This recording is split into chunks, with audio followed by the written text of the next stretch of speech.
of food aid.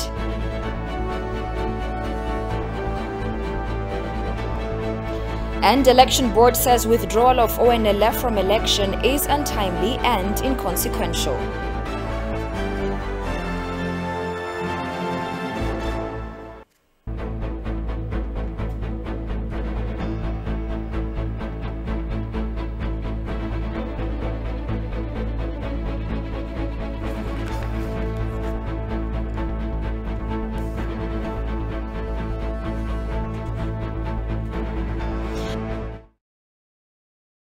That is News Hour. With the news, I'm Tabitha John. Do stay with us.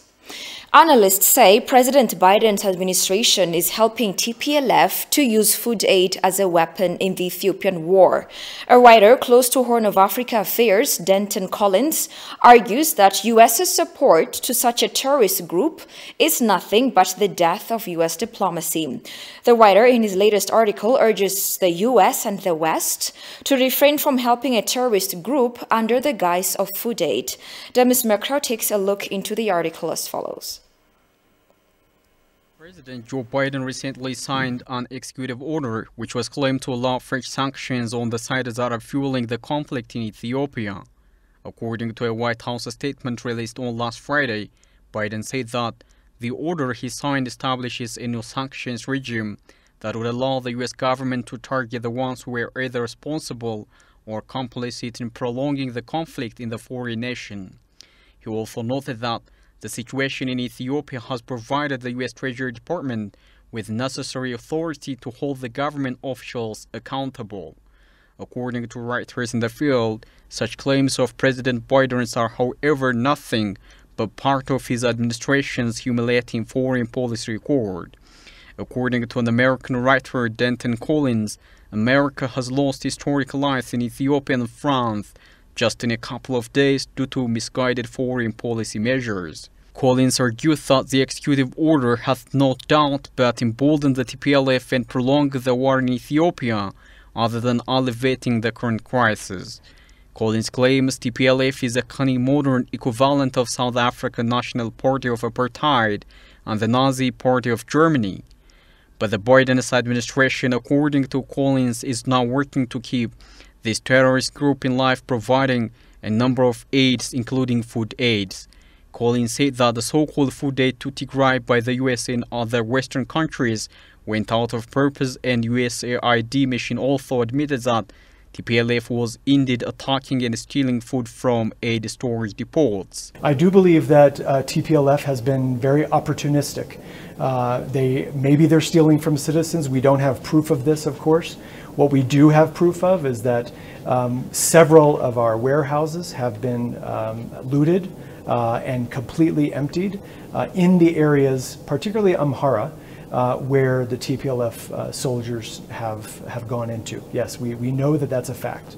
In Amhara now, we now know that the TPLF has, every town that they've gone into, they've looted the warehouses, they've looted trucks, they have caused a great deal of destruction in all the villages they've visited, and it's a great concern for humanitarians. This, according to Collins, has been a deliberate action of the U.S. to provide food aid to the TPLF group, which will serve as a fuel to keep the fighting.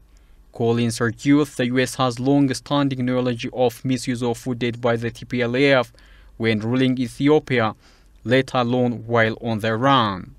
Referring to the 1980s, Collins stated that the TPLF survived by exaggerating the population under the threat of famine through the sale of food and other techniques involving their diaspora Tigrinya-speaking community in Sudan, from where arms were smuggled through. They also use food as a weapon of rewarding supporters and penalizing those who refuse to cooperate. Collins underlined in his articles and said the group is doing exactly the same these days too. Collins argues if the West is genuine about feeding Ethiopians in need, and in particular Tigray region, the first step is to acknowledge TPLF's history of misallocating and monetizing food aid. Collins concludes that if such actions will not put in place by the US and other Western countries, Ethiopia is in its right to eliminate any threat within or outside its borders. Undue pressure on poor countries through the use of sanctions, propaganda, or intimidation for interest is inhumane and imperialistic, according to cybersecurity specialist and former member of the U.S. Department of Defense.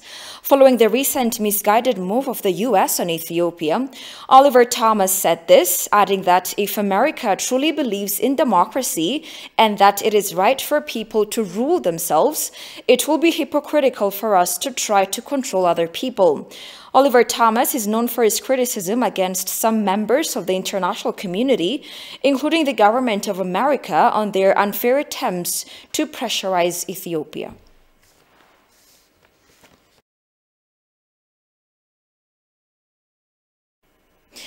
Ethiopian Human Rights Commission, EHRC, said it is alarmed by disturbing reports it is receiving about allegations of deliberate attacks against civilians in Kobo town and surrounding rural towns by TPLF fighters. TPLF perpetrated attacks include shelling of civilian areas, house-to-house search and killings, looting, and destruction of civilian infrastructure, EHRC indicated. While Ethiopian Human Rights Commission continues with its investigation, it reiterates its repeated call on all the obligations of all parties in the conflict to protect civilians at all times.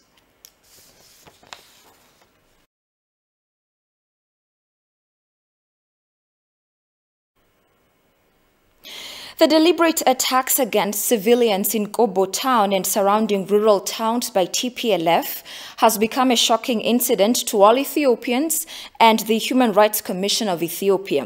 Yibek Al-Giza from the Ethiopian Human Rights Commission has joined us over the phone. He briefs us more on the issue. Welcome, Yibek Al. It's so good to have you. Thank you. Thank you for having me. The Ethiopian Human Rights Commission seemed inconsistent in responding to atrocities committed by TPLF terrorists. How you happened now to express your concern for the violations of human rights in Kobo, because there were many committed so far. Why now? Why this attention now? I would beg to differ on that point. I believe that we have on all occasions where we have found credible corroborated information on the commission of atrocities by any parties to the ongoing conflict in Tigray and Amhara and Afar regions. We have always, like I said, whenever we found credible information, we have always come out with public statements and expressions of concern and quotes. This incident, like our other reportings before, has been corroborated from eyewitnesses and survivors from the areas where the incident occurred, and therefore we felt that it was important to stress the need to protect civilians under all circumstances, including conflict situations. Okay, how do you think such kinds of distractions can be prevented moving forward? We understand that conflict in general creates very difficult circumstances for all parties when it comes to the protection of rights. But in fact, it's even more important in conflict circumstances to protect civilians. Not only international human rights law, but also international humanitarian law standards and rules apply. And we feel that as important as it is to prevent conflicts from erupting in the first place, once they do, it's all the more important to ensure that civilians and civilian objects and infrastructure are in no way targeted. All right. Yibek Al-Giza from the Ethiopian Human Rights Commission, thank you very much for your time. Thank you for having me.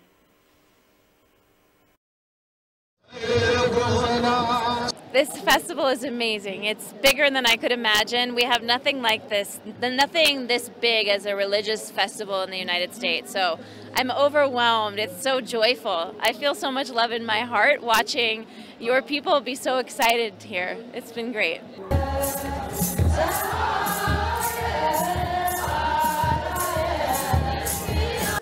Definitely, you see a lot of different pastors and churches come from different regions, and they all have their own different designs of the crosses, and they all bring together something different from their region to here, and it brings in so much other people too. And I'm definitely excited to see for the first time the burning of the Demera.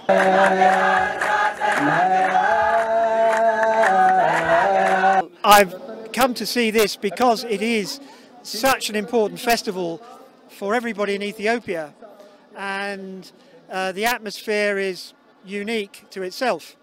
And so never having been here before, with the opportunity to come here was one that I couldn't miss. So this is the first celebration I've seen that is of a religious nature. I have never been a part of such an amazing spiritual and sacred event and celebration. If you could be here with me, you can just feel so much emotion and so much beauty. When I look around, you see everybody in their traditional clothes and they're wearing it with pride and with the Ethiopian materials. It's so beautiful and colorful, and the singing is so special as well.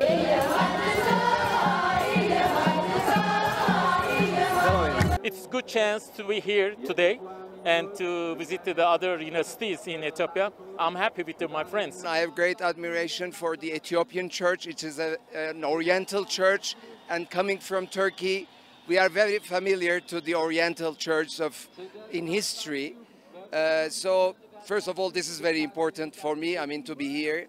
Secondly, this is an extraordinary festival. So colorful, so much representing the country as well.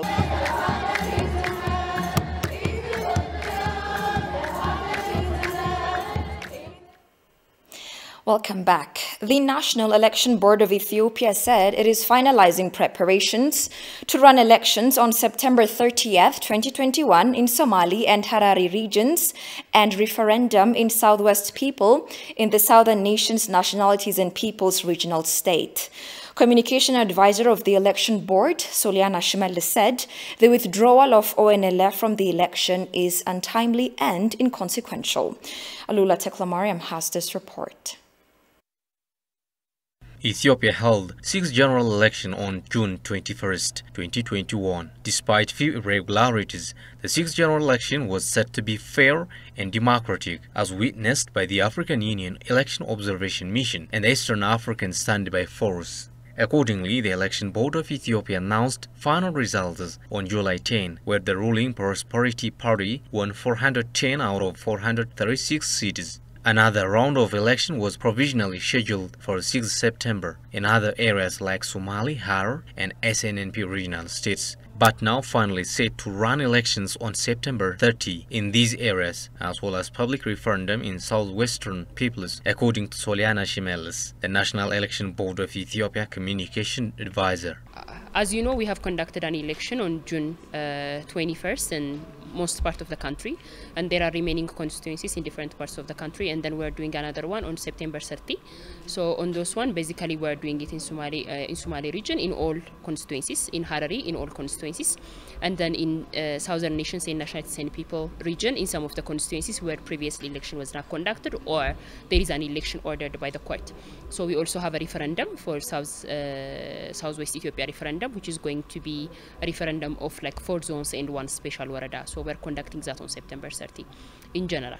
We have been preparing a lot. We finished our logistical preparations and we started dispatching material for the election day, starting from the day before yesterday, and we plan to finish that this week. Regarding the political parties' participation in the campaign, we have around 22 political parties who are taking part in these regions, and then we have allocated airtime for their campaign in collaboration with the Ethiopian mass media agency or authority. So we have been working with them, and so we have given them an airtime in their regional medias where they can actually campaign or give information for voters. She explained the inconsequentiality of the withdrawal of the Ogaden National Liberation Front from the election to be held in Somali regional state. Specific to Somali region, yeah, we have heard some of the political parties say that they boycotted the election or they will not take part on the electoral process. I mean, technically, this is inconsequential because it's not going to change any operational things for NEBE, because we already have our ballot papers printed, we already have our results verification forms printed and distributed, so we cannot really change anything for that. And then so basically the law also says like a month before the election, political parties should announce if they are not taking part or they are changing candidates or so on, so that we can tell voters who's their actual candidates, and we can actually also do other operational changes. So basically, given the election is days away, we don't really see any consequence of such actions operationally on the electoral process. Solana further clarified how the board treated complaints of contending political parties. The other one is we have also worked with political parties even earlier when they registered candidates. We have helped them to register their candidates at center level whenever they do have problems and couldn't make it at the constituency level. We have also supported political parties to be part of the investigation, to get the investigation report, give feedback, and see the results as well. So given that, like, we tried our best to include the voices of all political parties competing and complaints that they have. We have also worked on improving, helping the problems with the poll workers. We asked political parties running in the region to come up with the recommended poll workers that they can agree on their partiality. They couldn't provide that. But even though they couldn't provide, we are trying our best to send more people at the constituency level so that they can work they can ensure partiality, but at the same time also help the electoral process out there. So we tried all this, and I think technically from the board side, this is all what we can do to accommodate the complaints and suggestions from political parties. Over 7.6 million voters and 22 political parties have been registered for the coming election that have 10 parliamentary seats. Eritrean refugees in Addis Ababa have held demonstrations in front of UNHCR headquarters today to condemn TPLF atrocities against Eritrean refugee camps in the state of Tigray. The demonstrators have voiced the killing of innocent Eritreans, as well as human rights violations orchestrated by the TPLF clique in the refugee camps. The demonstrators also called upon the international community and international institutions to condemn the devilish acts of TPLF in the region. Reports revealed the TPLF gangs are committed various atrocities, ethnic cleansing, mob aggression, as well as other inhumane acts over the past 9 months.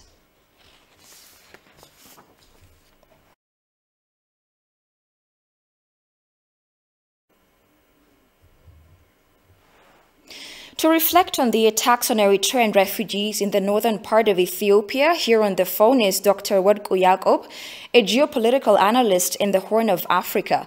Welcome, Dr. Werku. We are grateful to have you. Thank you for having me. As we know, the TPLF clique is committing human rights violations against Eritrean refugees. What kinds of activities are needed to secure the refugees? Since UNHCR is the main actor to protect the security of the refugees, and together with the international community, the UNHCR should work its own homework to safeguard the safety of these refugees which are under attack by the terrorist group. Okay, why do you think the TPLF clique is targeting Eritrean refugees? Are they trying to get attention from the international community, or is there another reason behind the attacks? Probably because at the moment what they have been aspiring is not fully in action, that they aim to capture Addis Ababa and to also to topple down the government. But now probably they are trying to provoke the Ethiopian government to do unplanned activities, and thereby to call upon the international community as if they themselves are under attack by the government. And second of all, probably since these are Eritrean refugees, they are also trying to regionalize, because if this attack is if it continues, the Eritrean government might try to retaliate. So in such a manner, they wanted to get this attention or to regionalize the issue. So this might be the things that they are trying to do. All right, Dr. Worku Yacob, a geopolitical analyst in the Horn of Africa, once again, thank you for your time. Thank you so much for having me. Back again. As Mescal, or the finding of the true cross, draws near, preparations are underway to mark the occasion, which is an extension of the New Year vibe. One of the places where Mescal is celebrated with pomp and much fanfare is Wolaita Zone in the southern state. What is unique about this celebration is that it coincides with the New Year season of the Wolaita, the Gifata. One of the most formidable people with a lot of history, the Wolaita, marked the occasion after 15 days of rigorous preparations. Binyam Alemayu takes a look into it.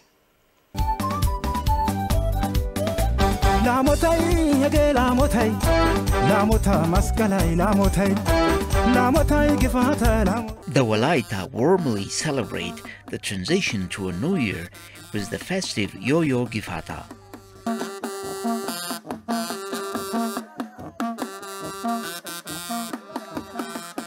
Under the spell of the Damut mountain, with lush green engulfing the whole zone, and with no expectations abound, the Wolaita start preparations way ahead of time.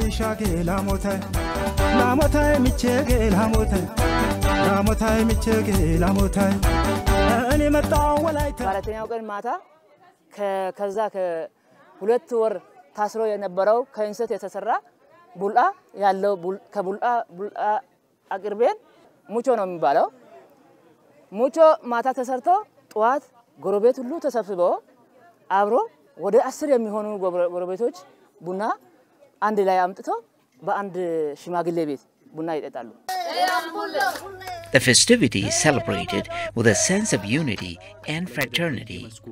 A unique aspect of the Gifata festivity is the charity to the have-nots. መስቀል አንድ ቀን ነው ዋናው እንትኑ እለቱ አንድ ነው ግፋታ ግን የአንድ ወር በዓል ነው የአንድ ወር በዓል ሲባል 15 ቀን የዝግጅት ጊዜ ነው 15 ቀን ደግሞ የመዝናኛ ጊዜ ነው The occasion also gives a chance to young men and women to pick their future spouses. በቃ መፈለጓን ታውቃለህ የማትፈልገው ሰው ከሆነ ግን አትመልስለት ያንን ሎሚ አስፈንጥራት ወረውራለች የፈለገችው ከሆነ ግን ሎሚውን ድርብ አርጋ ሁለት አርጋ የበጣምም ከወደደችው ሶስት አርጋ በቃ ወድጃለሁ ትላለች Yo-Yo Gifata. Yo-Yo Gifata. Yo-Yo Gifata. Yo-Yo Gifata. Fascinating. The Oromo Liberation Front OLF Shani Southern Wing Commander Jalgolicha Denge has preferred peaceful struggle to the group's outdated insurgency. The commander declared the giving up of his 14-year armed struggle in appreciation of the democratic progress happening in Ethiopia. According to Jal, the current alliance of OLF Shani with TPLF has overlooked the fact that the junta oppressed the people of Oromo for long. The commander has called on all rebel fighters to lay their arms and join the peaceful struggle in Ethiopia.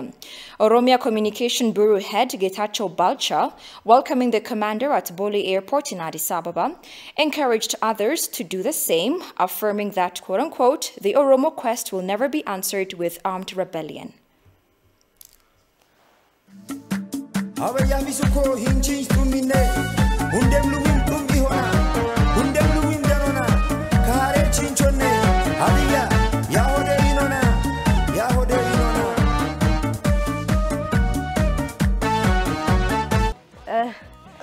በሃዲያ ብሄር የሴቶች ሙያ መለኪያ ዋናው አተካና ነውና ይሄንን መስራት ካልቻልሽ ባላታገኝም ቢያገባሽ ራሱ ይፈታሻል ነው ይያሉኝ ያሉኝ እና ለሁሉም ድርሻ አለው በመስቀል ላይ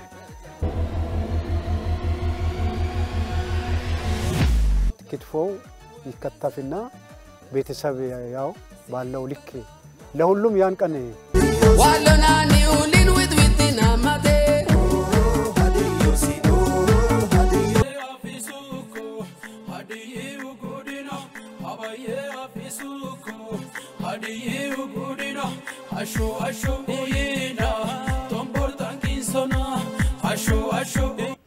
And finally, the Ethiopian Airlines, Africa's largest airline, said it will resume flights to Enugu, Nigeria, as of October 1st.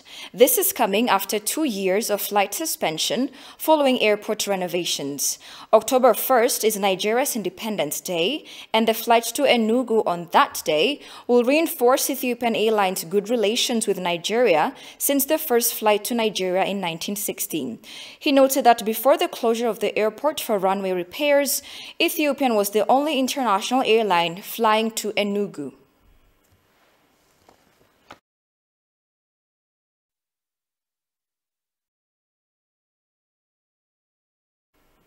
You're watching Addis News Hour, a quick reminder of the day's headlines.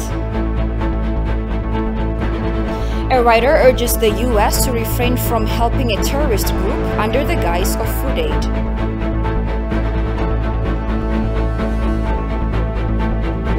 And election board says withdrawal of ONLF from election is untimely and inconsequential. That's all we had for now. I'm Tabitha Domini. Thanks for watching. Have a good night and take care.